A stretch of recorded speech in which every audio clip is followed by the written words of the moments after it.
কি ফোন দিয়ে ভিডিও করেন যে আপনার ভিডিওগুলো একদম ক্লিয়ার না, একটু ভালো দামের ফোন কিনে তারপর ভিডিও করতে আসবেন, এইভাবে হুটহাট চলে আসেন লাইভে? বুঝতেই তো পারছেন আজকাল মানুষ একটু কোয়ালিটিফুল ভিডিও দেখে, একটু কালারিং ভিডিও দেখে, এইভাবে কেউ আসে নাকি? আসসালামু আলাইকুম, সবাই কেমন আছেন? নতুন আরেকটি ব্লগ ভিডিও নিয়ে চলে আসলাম। আশা করি শেষ পর্যন্ত দেখবেন। অবশ্যই একটা লাইক বা লাভ রিঅ্যাক্ট দিবেন প্লিজ। ভিডিওর শুরুতে যে কথাগুলো বললাম সবাই বুঝতে পারছেন এই কথাগুলো আসলে আমার না, এই কথাগুলো আমাকে একজন ফোন দিয়ে বলতাছে। তো আমি শুনে খুবই অবাক হলাম সে এই কথাগুলো কেন বললো। বললাম আপনার যে এত কষ্ট হচ্ছে আমার ভিডিও খারাপ বলে, এত খারাপ লাগছে, তাহলে আমাকে একটা দামি ফোন কিনে দেন না হয়। কথাগুলো বলেন যে হ্যাঁ তোমার একটা ভালো ফোনের দরকার ছিল, আমি এই ফোনটা তোমাকে কিনে দিলাম, তুমি এখন থেকে এই ফোনে কাজ করবা। সেটা তো করবে না, শুধু উল্টা কথা বলবেন না। যাই হোক, এরকম অনেক মানুষ লাইফে আসবে যারা আপনাকে অনেক বেশি কথা শোনাবে, অনেক বেশি বেশি কথা বলবে, কিন্তু দিন শেষে দেখবেন তারা আপনার আশেপাশেও নাই। আমি সকালবেলা উঠে রান্নাটা আগে বসায় দিই, কেননা হাজবেন্ডের দুপুরে অফিস থাকে, তো খেয়ে যেতে পারলে আমার কাছে অনেক ভালো লাগে। তো তাকে জিজ্ঞাসা করলাম আজকে কি রান্না করবো। আজকে একটু অন্যরকম করে মাংস রান্না করো। তো দেখি একটু ঝাল ঝাল চিকেন খেতে মন চাইছিল, তো ভাবলাম এটাই করি। একটু বেশি পরিমাণ মরিচের গুঁড়া দিয়ে দিলাম, এরপর হলুদ জিরা সবকিছু দিয়ে সুন্দর করে আজকে কষিয়ে নিব। মানুষটা যদি ভালো মন্দ খেতে পারে বা ভালো মন্দ খেয়ে অনেক বেশি প্রশংসা করে বা খুশি হয়, তাহলে কিন্তু অনেক বেশি ভালো লাগে, তাই না আপুরা বলেন? এই তো মশলাগুলো দিয়ে দিলাম, এখানে লবণটাও দিয়ে দিলাম, সুন্দর করে নেড়ে চেড়ে তারপর আমি এখানে ভালো মতোই কষিয়ে নিব। রান্নাটা যেন সুন্দর হয় সেই টেনশনে করতেছিলাম। আমার কাছে হঠাৎ মনে হলো আমার শাশুড়ি মা বলেছে আমার হাজবেন্ড নাকি কষানো মাংস খেতে অনেক পছন্দ করে, তো ভাবলাম আজকে তাকে কষানো মাংস দিয়ে ভাত খেতে দিব। আজকে আমার হেডফোনটা আমি বোনের বাসায় রেখে আসছি, যার জন্য মাইক্রোফোন দিয়ে আমি ভয়েস দিচ্ছি, কিন্তু আমার এই মাইক্রোফোনে ভয়েস দেওয়া একদমই ভালো লাগে না। হেডফোনে আমি বেশি কমফোর্টেবল বোধ করি। সবাইকে একটা অ্যাডভাইস করবো, কেউ মাইক্রোফোন কিনবেন না। আমার কাছে মনে হয় নর্মাল হেডফোন দিয়েই ভালো ভয়েস দেওয়া যায়। এইভাবে মাইক্রোফোনের ভয়েস আমার একদমই ভালো লাগে না। এখন মনে হচ্ছে এই মাইক্রোফোন এত টাকা দিয়ে কিনে মনে হচ্ছে ভুল করেছি, এমনি রেখে দিই, সারাদিন ওখানেই পড়ে থাকে, মাঝে মাঝে একটু মন চাইলে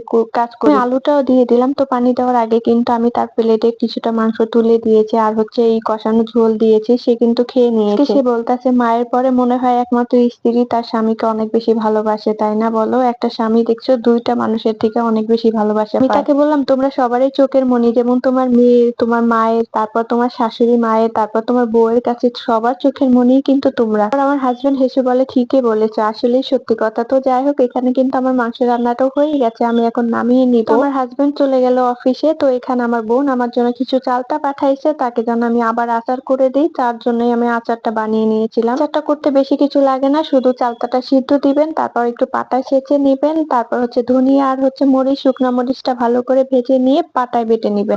আমি এখানে শিরা করে নিয়েছিলাম, লবণ দিয়েছিলাম হালকা পরিমাণ, এরপর এখানে চালতাটা দিয়ে দিলাম, তারপর ধনিয়া আর হচ্ছে শুকনো মরিচের গুঁড়াটা দিয়ে সুন্দর করে নেড়ে চেড়ে রান্নাটা করে নিবে, একদম পারফেক্ট চালতার আচার। যাই হোক, আজকে কিন্তু অনেক কথাই বললাম। সবাই ভালো থাকবেন, আমাদের জন্য দোয়া করবেন, আমিও সবার জন্য দোয়া করব। আল্লাহ হাফেজ।